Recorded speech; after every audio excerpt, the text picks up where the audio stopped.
I write to echo the words of my Brackenridge Park compatriots. Words for trees that have lived 2/3 of the city's tricentennial history. Words for birds with prehistoric reptilian ancestry that predates humanity.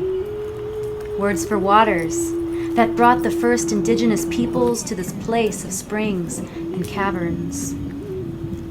I write to echo words of solidarity with the ways nature spreads sustenance and equilibrium from soil microbes to migrations to seasons and climate.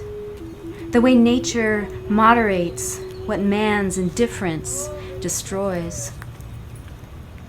I would like to end here, but the words went on. When the motion for denial of plans for death to heritage trees was seconded, the microphone picked up the epithet against Nuestra Tierra Madre, and it reverberated through the devices of virtual listeners.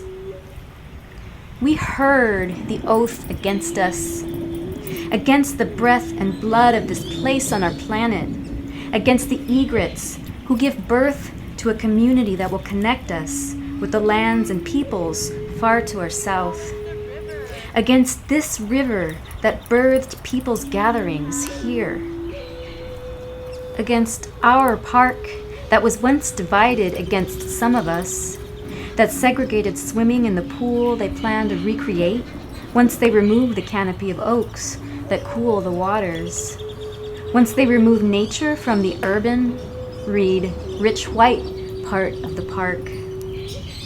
The epithet revealed what the plans obscured, what is still alive against us, the buried histories we must come to terms with, the layers that need to be resolved. Actions speak louder than words, and a curse heard virtually across the universe is silent compared to the racket makers in the park this February, making noise to deny great egrets and night herons the calm to breed and nest and lay their eggs. Rather, the planners would destroy the park's peace, to make time this spring for machines to crunch life out of trees that hold the nesting birds.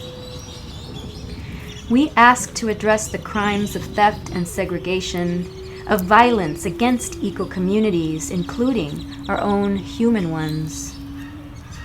We pray to restore the waters that have left the blue hole parched once again.